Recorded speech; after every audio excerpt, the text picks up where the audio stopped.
Word is that, hold on, let me get this shit off here. Oh yeah, this is welcome to Talk My Shit. Well, this ain't the first episode, but you know what I mean. It is what it is, though. Now, we got some Mo Diddy information. Diddy's ass is getting ready to motherfucking get on off into some shit. This nigga, oh yeah, I done fucked myself up. You see that? I done fucked myself up. I had a little accident at work. It's healing. I'm good. But anyways, Diddy, that motherfucker fucked himself up badly. And now, he got 10 more allegations on him. This cat really need to get his shit together. He's playing. He's playing with life, and he's really on his last straw, you know what I mean? Real talk. This nigga on some bullshit. I ain't trying to get all motherfucking philosophical and shit. I ain't none of that. I ain't none of that. But yo, let's get on off into this Diddy shit, man. What's up, yo? Coming here live from London. Extremely humble, grateful, and blessed. We are breaking down all of the recent allegations against Sean P. Diddy Combs as he faces now several lawsuits, including a bombshell one dropped by a former producer accusing him of sexual assault and sex trafficking. Welcome to Sidebar, presented by Law and Crime. I'm Jesse Weber.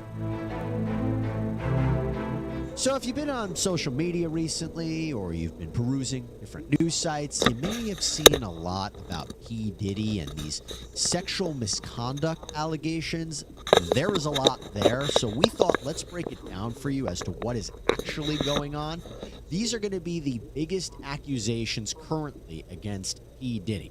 So P. Diddy, Puff Daddy, Diddy, real name Sean Combs, is of course a well-known music mogul, founder of Bad Boy Records, an influential producer, the founder of a clothing line, a singer and actor. Now you might recall that we previously reported on a huge lawsuit filed against Combs by his ex-girlfriend Cassandra Ventura back on November 16th.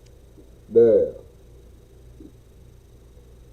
I said her name was Casey. That's Cassie. See, I don't know these motherfuckers. What? Yeah. That's Diddy's new victim. What, he had what? Who was it? J-Lo? Homegirl that couldn't dance? He gave her a whole motherfucking career. And now all of a sudden this bitch a millionaire. Ain't did shit with her, like, you know what I mean? But she fucked Diddy though. And got paid. 2023. At the time, Ventura alleged that Combs physically and sexually abused her, including forcing her into sexual slavery and sex trafficking. And some of the more alarming allegations in that federal lawsuit included Combs allegedly raping Ventura in her home after she tried to leave him, savagely beating her, resulting in bruises and burst lips, forcing her to have sex with Dio while he watched, and forced her to carry a gun for him, and tried to chase down music producer Suge Knight with a gun. Even she accused him of blowing up rapper Kid Cudi's car because he found out that Cudi was interested in Ventura. Yeah, it was wild. We covered it here.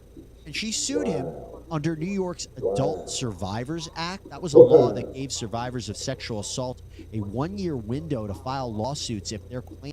Wow. You see that shit? You see these two motherfuckers together, right? These two motherfuckers really decide. See, man, just look at these motherfuckers. Just look at how these motherfuckers looking. This nigga all like, what y'all like? Know what I mean? Real talk. I know they look kind of fucked up. But real shit, man. These motherfuckers, well, I don't know about Cat. I can't speak on her. My fault. I can't keep saying these motherfuckers. It's mainly Diddy. Diddy's ass is on some bullshit. Her ass done figured out a way how to get this motherfucking money about this nigga. So now she's taking her shot But yet at the same motherfucking time, getting this nigga for all the bad shit that he done motherfucking did and exposing the bullshit that everybody done thought about this nigga. That's Diddy. That's motherfucking Diddy. Claims were otherwise time barred under the statute of limitations.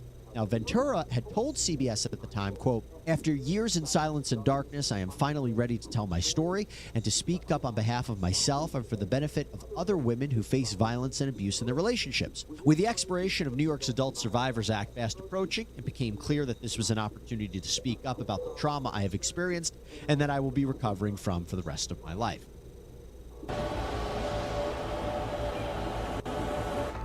Yeah, you see that? Now, you see that? She said she's gonna be recovering from that for the rest of her motherfucking life. Oh yeah, you know, information came from Jesse Weber. Know what I mean? This is his shit. You see him? That's Jesse Weber. But yeah, this motherfucking done really scarred this girl for her whole motherfucking life. She gotta live her whole motherfucking life watching her back over niggas and all types of other shit, all because of Diddy. Diddy done fucked her head all the way the fuck up. But yet at the same time, this girl got fucking paid. Fucking paid. just one day after filing this lawsuit, it's not about the money, but this girl got fucking paid. New York federal court, Combs and Ventura agreed to a settlement. Now, as with most settlements, it was confidential. We do not know the terms. Ventura released the statement saying, quote, "I have decided to resolve this matter amicably on terms that I have some level of control. I want to thank my family, fans, and lawyers for their unwavering support." Combs released his own statement saying, quote, "We have decided to resolve this matter amicably. I wish Cassie and her family all the best. Love."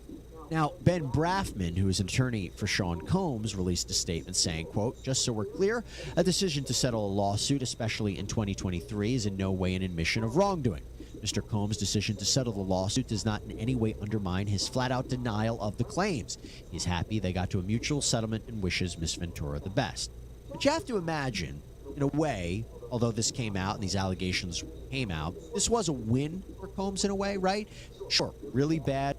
The lawyer trying to say they ain't do nothing wrong. That's some bullshit. Publicity, terrible allegations. But when you settle, it doesn't stay in the news. You don't go to trial. These details aren't revealed at a trial or even in pre-trial discovery. This isn't like Johnny Depp, Amber Heard, where arguably one of the motivations for Johnny Depp to sue his ex-wife to take it to trial was to make sure all the evidence did come out, because he wanted to prove that he did not abuse her and he wanted to rehabilitate his image. This after Heard had alluded that she was a victim of domestic violence at his hands. This with Combs is very different. Definitely want to keep it quiet. But then what happens? Days after settling, Combs is hit with another lawsuit filed in New York. A woman named Joy Dickerson Neal claimed that Combs drugged and sexually assaulted her when she was in college back in 1991. She alleged Combs filmed the rape, shared the video with others as a form of revenge porn. Dickerson Neal claimed this severely affected her mental health and resulted in her leaving college. And like with Ventura, this lawsuit was filed pursuant to New York. Filmed the rape, shared the video with others. Look, you see that nigga's cavity. You got the cavity. You got some cavities, Puff. You got some cavities. As a form of revenge porn. Dickerson Neal claimed this severely affected her mental health and resulted in her leaving college. And like with Ventura, this lawsuit was filed pursuant to New York's Adult Survivors Act. Actually, this was filed in the Manhattan Supreme Court just one day before the window to sue closed. Diddy denied the allegations. In a statement from his spokesperson released to People, it said, quote, "This last-minute lawsuit is an example of how a well-intentioned law can be turned on its head. Miss Dickerson's 32-year-old story is made up and not credible. Mr. Combs never assaulted her, and she implicates companies that did not exist. This is purely a money grab and nothing more." As far as we see, that lawsuit is still pending. But there is something to think about. Could these allegations be true? Yes, absolutely. Could the allegations against Ventura be true? Yes, absolutely. However, one of the reasons that we see celebrities and high-profile people decide to fight these cases and not settle is because they are concerned about the floodgates argument, right? If you settle with one person, you're going to have to settle with all of them. Now, we haven't seen a settlement in this case, but remember that this lawsuit came out after the Ventura settlement. Doesn't take away from the legitimacy of the claims, but just something to think about. But then what happens next, right? A third lawsuit comes out in New York. This time, an unidentified woman claims that Combs and singer-songwriter Aaron Hall raped her 30 years ago. Damn. Combs' spokesperson released another statement after this one, saying these are fabricated claims, falsely alleging misconduct from over 30 years ago, and filed at the last minute. This is nothing but a money grab because of Mr. Combs. Damn. Shorty put a Bill Cosby on. A fucking Bill Cosby. His fame and success, he is an easy target for anonymous accusers who lie without conscience or consequence for financial benefit. Goes on to state, quote, the New York legislature surely did not intend or expect the Adult Survivors Act to be exploited by scammers. The public should be skeptical and not rush to accept these bogus allegations. But then you fast forward to December 2023. Another lawsuit comes out. Another unidentified woman has accused Combs, former Bad Boy Entertainment president Harvey Pierre, and another person of sex trafficking and gang raping her when she was just 17 years old. She said that she was flown from Michigan to New York City, supplied with drugs and alcohol, and then assaulted at Combs' recording studio. The same day of this lawsuit, Combs issued a statement on Instagram saying, quote, enough is enough. For the last couple of weeks, I have sat silently and watched people try to assassinate my character, destroy my reputation and my legacy. Sickening allegations have been made against me by individuals looking for a quick payday. Let me be absolutely clear. I did not do any of the awful things being alleged. I will fight for my name, my family, and for the truth.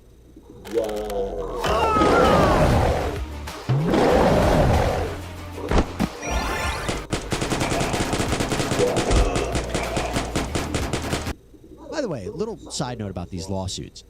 They may be able to be legally brought, right? But they can still be difficult to prove. When you're talking about the age of these claims, witnesses' memories fade. Evidence gets stale. It's not possible to prove the case, but it can be difficult. Okay. Here's something that's really not too damn difficult. Well, all the shit that's thrown on Puff right now, this motherfucker really got some shit going on with him. He really need to get his shit together.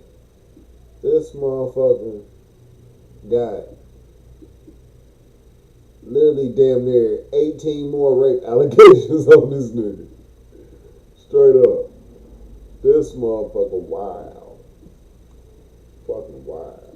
I say that because, remember, you can have a witness and a victim testify or survivor testify. That could be sufficient in order to prove the claim.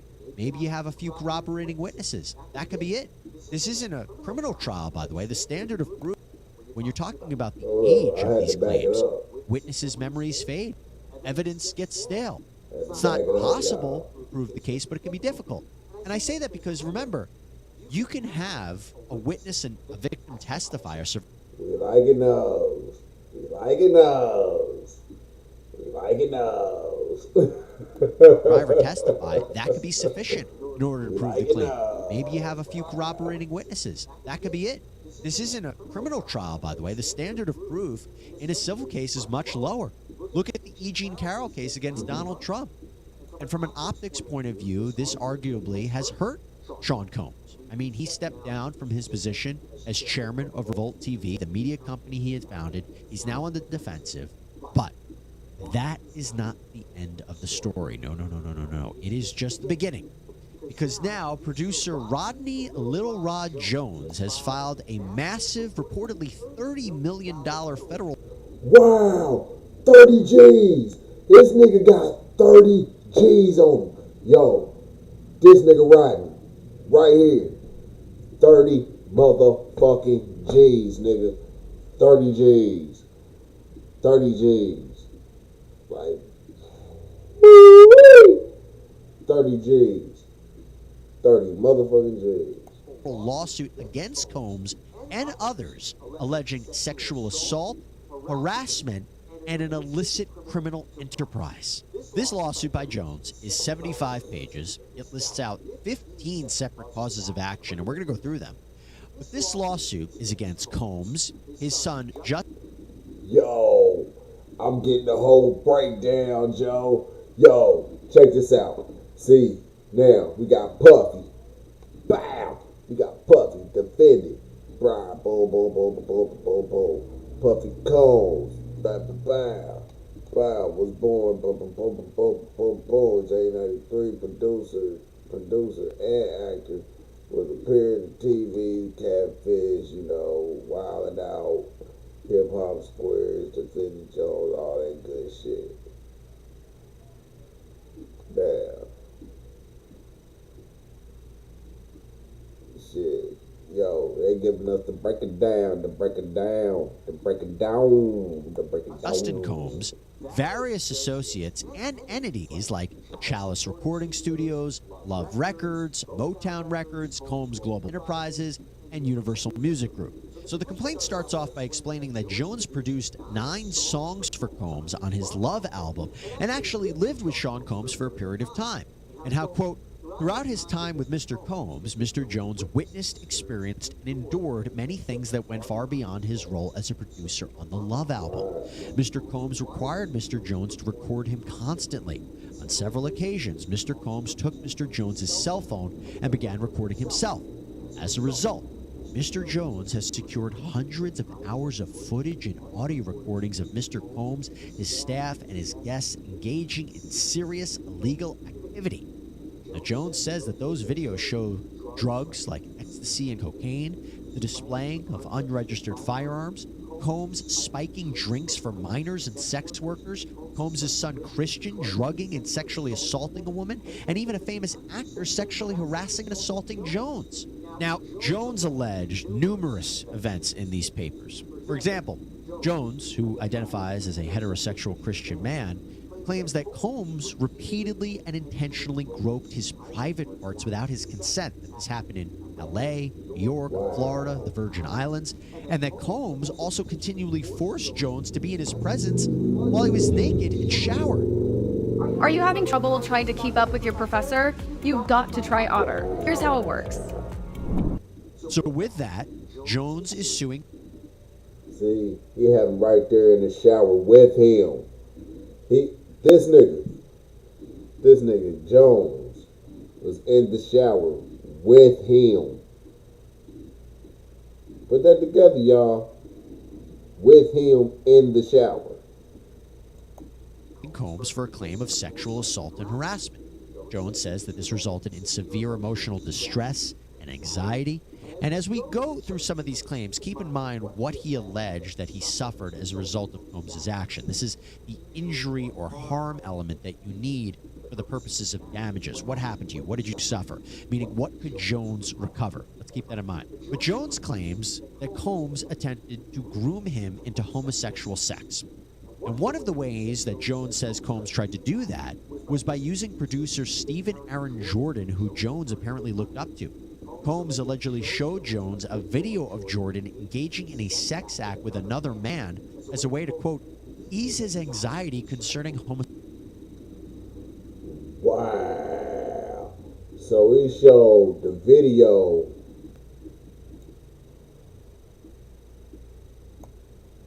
of him in some shit just to ease the tension. To tell him, like, look, bruh, it ain't that bad. Go ahead, you got that bad. You know what I mean? And that's what happened. Stephen Aaron Jordan, who Jones apparently looked up to. Combs allegedly showed Jones a video of Jordan engaging in a sex act with another man as a way to, quote, ease his anxiety concerning homosexuality. And included in this complaint are alleged screenshots of that purported video. By the way, Jones alleges that Combs has hidden cameras in every room of his various homes and that he has secret recordings of celebrities and associates, this compromising footage of every person that has attended his parties, which, by the way, from a legal point of view, would be a violation of civil privacy laws and criminal privacy laws, perhaps even implicate revenge porn type statutes. Anyway, continuing on with this alleged grooming campaign, Combs even allegedly admitted that he had engaged in sexual intercourse with, quote, an unidentified Philadelphia rapper who dated Nicki Minaj, as well as, quote, an R&B singer who performed at the Super Bowl. Now, there are those who have speculated online that that Philly rapper is Meek Mill, and the R&B singer who performed at the Super Bowl could be Usher. On Twitter, X, Meek Mill posted on his account, quote, one love to the gay people, but then talked about in graphic detail how he much prefers or loves a certain part of the female anatomy. He wrote, quote, every black blog site enhanced that post to make me seem gay. I change laws for our people. I donate millions. They are designed to destroy the image of black leaders. It can't work with me, though. You gotta really kill me, and I still will get bigger after death. This God, not me. LOL. Now, one of the people to jump into the mix online was actually social media influencer and former kickboxer Andrew Tate. As you know, we covered Tate's legal troubles in Romania before here on Sidebar, as he's facing charges of rape, sex trafficking, and sexual exploitation. But Tate posted the question on Twitter, quote, so P. Diddy was having sex with Meek Mill and Usher? Meek Mill responded, was you sex trafficking women? TF wrong with you, Brody. Tate responded, I only asked a question because everyone is saying it happened. It's true or not. As for Usher, as far as we could see, he didn't respond to any of the assertions in this lawsuit. And you could argue, why should he, as he's not directly mentioned by name or implicated. But something that has created a bit of buzz online is an interview that Usher did years back on the Howard Stern show, where he talked about living with Sean Combs as a teenager as part of P. Diddy's, it's called Puffy's Flavor Camp. He said, quote, I got a chance to see some things. I went there to see the lifestyle, and I saw it. It was pretty wild. It was crazy. They called me Baby Boo. He went on to say he wasn't disciplinary. He was letting me be a young man. And, quote, I will always look at him like a brother. But when he was asked if he would send his children to the camp, he responded, quote, hell no. No offense, but if you still think stocks, real estate, or crypto are the best passive income investments in today's economy, I'm sorry, but you've got it wrong. Quick note, by the way, another high-profile celebrity jumped into the mix as well. Would you send your kid to Puffy camp? Keep it real at 100. Would you send your kid to Puffy camp? Put that one in your dome. With all of this Diddy controversy going on, and that's comedian Cat Williams. You might have heard about this, because in an interview with Vlad TV recently, he said he had attended one of Diddy's parties where he found out it was just men there, and he claimed that Diddy had tried to stop him from leaving, making strange, suggestive comments, even threatening and harassing him at one point. Williams had gone on to say, quote, I am not gay, and I am not going to sleep with you. Okay, but moving forward in the lawsuit, Jones claims that on Thanksgiving Day 2022, Combs offered Jones cocaine, and then rapper Young Miami, her female cousin or assistant, identified as Jane Doe 1, tried to sexually assault Jones, including in front of Combs. And Jones, in fact, again, attached screenshots from a video of Combs, Jones, Young Miami, and Jane Doe 1 on that day. Now, this makes up the fourth listed cause of action in the lawsuit. He is suing Jane Doe 1 for sexual assault. Jones says that her actions were willful and malicious and frightened him. He's also suing her for both negligent and intentional infliction of emotional distress. By the way, he also ends up suing Combs for negligent and intentional infliction of emotional distress for a lot of this behavior that he says is extreme and outrageous. But speaking of which, Jones is also suing Combs too for this same alleged assault by Jane Doe 1 under a premises liability theory. Basically, Jones is arguing that Combs is responsible because this alleged assault happened on Combs' property. He saw this happen, that he had a duty as the owner of the property to protect Jones from harm. That's actually a common theme we see in personal injury cases. If something happens to your guests on your property, your business, your home, you could be legally responsible. Then there is the Cuba Gooding Jr. incident. Oh, yeah. Jones claims he believes Combs was... Now, this is something I'm not even fucking believing. Cuba Gooding Jr. I didn't even know this nigga was even in the picture. This is some new shit to me right here. I didn't even know where the fuck he even came from. Was grooming Jones to pass him off to his friends. And he claims that one day on Combs' yacht, Combs suggested that the actor, quote, get to know Jones, left them alone, and then Cuba Gooding Jr. allegedly touched, groped, and fondled Mr. Jones. Jones had to allegedly push him away. Again, there are screenshots of not only Combs and Gooding Jr. together allegedly on that yacht, but also Gooding Jr. and Jones, where you can see his arm around the producer and sitting right next to him. Jones appears to be smiling. One of the causes of action is against Combs, again, for premises liability, because Jones claims Gooding Jr. sexually assaulted and harassed him on Combs' yacht. In the lawsuit, Jones brings up another event. This is a shooting that happened at Chalice Recording Studios in L.A., where after a heated fight between Combs, his son Justin, and Justin's friend identified as G, gunshots rang out. G was lying on the ground with blood coming out of his hip leg area. Jones claims that Combs allegedly told his team to tell police that he had nothing to do with this. And then Jones, in the lawsuit, provided screenshots of the blood-stained bathroom where he claims G was shot by either Combs or his son. And he claims he still has the clothing that you could test for DNA. Now, one of the claims or causes of action in this lawsuit is against Combs and his son Justin under California's bystander negligent infliction of emotional distress. The idea here is that this shooting of G traumatized Jones and that it has caused him to suffer PTSD and depression. And then there is another cause of action against the various entities like Universal Music Group and Motown Records for this shooting, again, under a premises liability theory that they failed in their duty to provide adequate security at Chalice Studios. This shooting could have been prevented.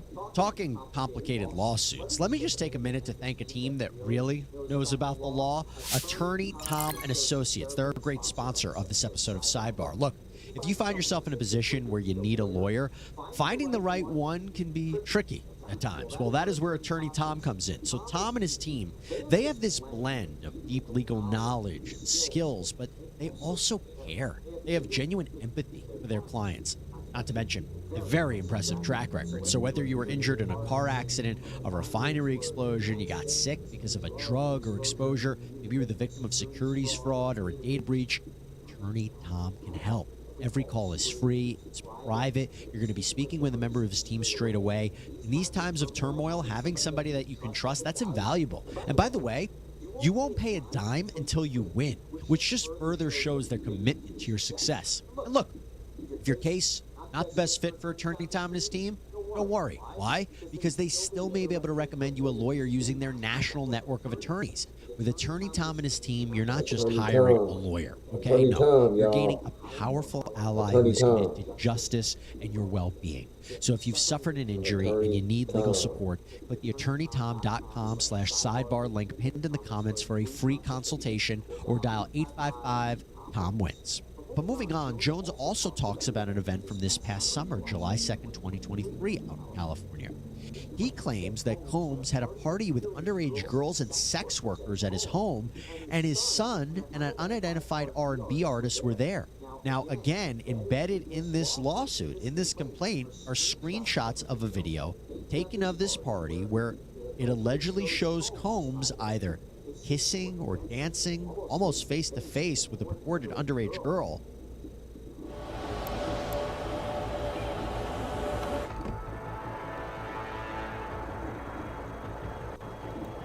And the thing about the screenshots from these videos, too, let me just talk about it. Jones usually claims in the suit that the writer is in possession of the video and this could be provided to court. We don't know exactly at this point what the videos do or do not show or the context or what they can prove, but the screenshots in and of themselves are important to establish what we call in the law a prima facie case, meaning at first sight or first impression, the evidence is sufficient to support the claims. Now, moving forward, Jones argues that he was working for Sean Combs under an implied work-for-hire agreement. Work-for-hire is when you're paid to create something for somebody else. You don't own the rights to what you create. In this case, Combs would own the rights to the songs that were produced by Jones, But Jones says he wasn't paid for the songs he produced, even though he says Combs and the defendants benefited from his work product. He says he was only offered $29,000 for all of his work over the course of 13 months. And talking about his job duties, during this time that Jones was working with Combs, he states that he was, quote, forced to solicit sex workers and perform sex acts to the pleasure of Mr. Combs. On or about February 2nd, 2023, Mr. Jones believes Mr. Combs drugged him. Mr. Jones recalls waking up naked, dizzy, confused. He was in bed with two sex workers and Mr. Combs. He also recalls aimlessly wandering around the house with no clothes on. Quote, as part of Mr. Jones' sex worker recruitment tools, Mr. Combs provided Mr. Jones with an exclusive bad boy baseball cap and required him to wear it to Booby Trap on the River, that's a strip club, as a signal to any sex worker he approached that Mr. Combs was in town and had sent Mr. Jones to recruit them. And you might be saying, well, what happens if Jones refused to do any of this? Well, Jones claims that Combs would use his power and influence to threaten and intimidate Jones. Quote, Mr. Combs would often switch up his approach. He would go from promising Mr. Jones the world to threatening Mr. Jones with physical harm. Mr. Combs threatened to eat Mr. Jones's face and inform Mr. Jones that he is willing to kill his mother, Janice Combs, if he must, in order to get what he wants, so he wouldn't think twice to harm Mr. Jones. Claims that he was also told Combs' head of security, Fahim Muhammad, had the power to make people disappear. Keeping up with that theme of instilling fear, Jones said that Combs would show off his guns, that he would brag about shooting people, that he confessed that he was responsible for that infamous 1999 shooting outside of a New York City nightclub. According to Jones, Combs had told him that J-Lo, who Combs had been dating at the time, she was the one who carried the gun into the club for him and passed the gun to him when he got into that altercation outside the club when shots were fired and 3 people were injured. Jones claims that Combs admitted he forced his artist at the time, Shine, to be the fall guy, to take the blame for the shooting. He was sentenced for 10 years in prison, by the way. Now, Jones claims that with all of this, he was terrified. He was terrified, and we're going to get into why that is important in just a bit. But Jones makes a comparison in this lawsuit to, of all people, Jeffrey Epstein. Yeah, he claims that defending Christina Coram, Combs' chief of staff, is like Ghislaine Maxwell, the former Now, where does Jeffrey Epstein come in this? See, I ain't been keeping up with all this shit. I just been keeping up with most of this. Well, whether with the first part of this shit. As far as like Cooper Gooden Jr. and Jeffrey Epstein, I don't even know where these motherfuckers even come in at. Associate or madam of Epstein, who was convicted of her own sex trafficking related charges, serving a 20-year prison sentence. For instance, when Jones went to Coram to report Combs, she allegedly said, quote, you know, Sean will be Sean. And Jones said that Coram made sure her assistants kept Combs high. She made sure that all the employees would readily carry around drugs for Combs whenever he wanted them. And that included forcing Jones to carry a drug pouch. She also made sure to procure sex workers for Combs.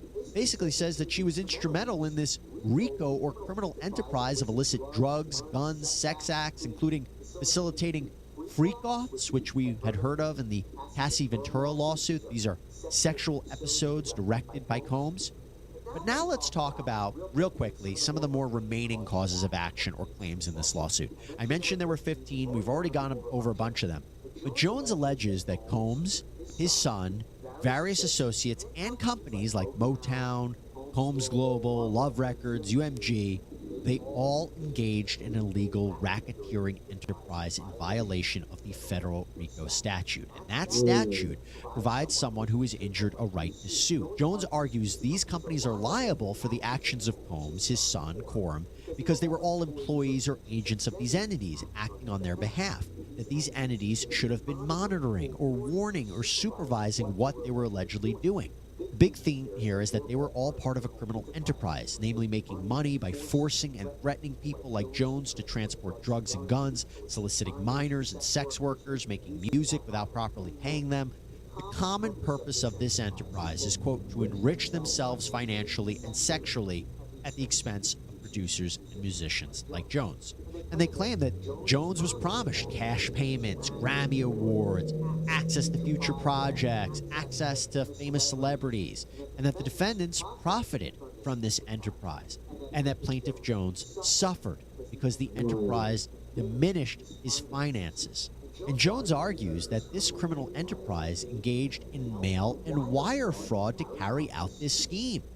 Now, there is another cause of action under the Trafficking and Victims Protection Act, or TVPA. This is a major law that was instituted to fight against domestic and international human slavery. It alleged that Combs and his associates participated in and furthered a sex trafficking venture by forcing and threatening people like Jones and minors to engage in commercial sex acts. The defendants were hiding money, they weren't paying taxes. This was all a dangerous criminal enterprise. And he also alleges that UMG and Motown and these entities, that they aided and abetted and induced this sex trafficking venture. They violated the law, they benefited from it financially. Venture by forcing and threatening people like Jones and minors to engage in commercial sex acts. The defendants were hiding money, they weren't paying taxes. This was all a dangerous criminal enterprise. And he also alleged... Now, I just noticed he got Motown and Universal on this motherfucker. I don't know about Love Records. I think Love is the old. I saw that symbol before, but shit, I can't remember. I saw this symbol before. I think it's like Arctic Aztec Records or something. It's a throw off of Motown, but you know what I mean. But I saw that before, but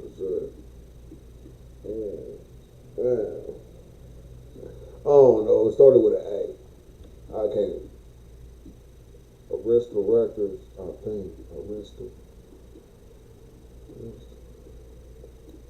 Is that UMG and Motown and these entities, that they aided and abetted and induced this sex trafficking venture. They violated the law. They benefited from it financially. They obstructed enforcement of the TVPA, and that they provided Combs with the cash, the lines of credit, the opportunity to do all this. They concealed his alleged misconduct and his crimes. In fact, Jones says that these defendants should have taken a cue when Jeffrey Epstein was prosecuted. They should have known better. So this is a major lawsuit, right? And what Jones is asking for in this lawsuit, after laying all this out, he is looking for a few things. Among other things, he's seeking a court to make a legal determination that the defendants violated New York law. He is looking for damages to compensate him for lost wages, incomes, but also for mental anguish, humiliation, pain and suffering, distress. He's looking for punitive damages, which is a way to punish the defendants, and we've seen those numbers sometimes far exceed compensatory damages. Look at the Alex Jones case. But he's also seeking medical expenses. He's seeking injunctive relief. That's when you have an order for the... So basically, he wants the whole nine. He wants, like, the whole shebang. He's going after everything about Diddy. He's going after all of his motherfucking labels. He's going after all of his motherfucking bank accounts. He's going after any damn thing that has to do with Diddy in that situation. He's tagging at everybody. This lawyer really did his motherfucking homework on this motherfucker. He's gonna get paid off of Diddy. Or to actually stop somebody from doing something. This game, you're not ready for it. And I said, look, this is a major lawsuit, but obviously the defendants will have an opportunity to respond. This is usually in an answer to a complaint. It's a formal written response where you either admit or deny each statement in the complaint. And look, what I just laid out are allegations, disturbing allegations, but allegations nonetheless. Jones still has to prove this happened. Defendants could assert that this is all made up, or that there is context to all of this, that this is speculation, that the videos, the photos, the screenshots, they really don't show anything. And I also imagine they could argue at trial, we're supposed to believe all these crimes were taking place and Jones didn't report any of it? Could he just be a disgruntled employee? Well, that is why I mentioned before the fear component that Jones brings up. It is so important. The idea that he was threatened, he was afraid to come forward. That's why you hear a lot about this in the lawsuit. And by the way, you also have multiple defendants who may take different actions during the course of this litigation. possibility of a settlement. You don't want more coming out, especially if Jones claims he actually has videos available proving this alleged misconduct, or through the discovery process, he could unearth these allegedly secret recordings from Combs' homes that he allegedly has. Now, Combs' attorney, Sean Hawley, released a statement calling Jones a liar and that he, quote, is shamelessly looking for an undeserved payday. His reckless name dropping about events that are pure fiction and simply did not happen is nothing more than a transparent attempt to garner headlines. Goes on to state, quote, we have overwhelming, indisputable proof that his claims are complete lies. Our attempts to share this proof with Mr. Jones's attorney, Tyrone Blackburn, have been ignored. We will address these outlandish allegations in court and take all appropriate actions against those who make them. Now, as this civil case wraps itself up, something just to think about. As you can tell, there are criminal aspects to these allegations, but we know that the standard of proof is higher in criminal cases. It's proof beyond a reasonable doubt. So even if Jones could prove this in civil court, all you need to show is preponderance of the evidence that more likely than not these things occurred. It doesn't mean that prosecutors would immediately take up these cases against Combs and these defendants. And also there are other considerations like the statute of limitations. Could you even prosecute these crimes? Are they too old? Okay, that was a lot to get through. But thank you so much for joining us here on this episode of Sidebar. Please subscribe on Apple Podcasts, Spotify, YouTube, wherever you get your podcasts. I'm Jesse Weber. I'll speak to you next time. Now, after we just took in all that motherfucking information, which is a hell of a fucking lot, do y'all really think for one motherfucking second that Puffy got a chance of winning this shit? This nigga got 10 new allegations. More motherfuckers saying he done raped him. More motherfuckers saying that this nigga done drugged him. Then he got motherfucking, not only some new shit with motherfucking the Rod Jones motherfucker. Then he got Cuba Gooding Jr. in this motherfucker. Then he had Epstein in this bitch now too. And now he got, man, I'm telling you, man, Puffy is not gonna make it out this situation.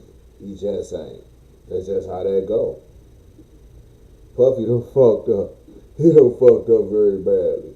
But yo, I'm about this motherfucker. I'll holler at y'all. I'm about to take my ass to bed. Rude dog. Holler at you, man. I'm about this. Yeah.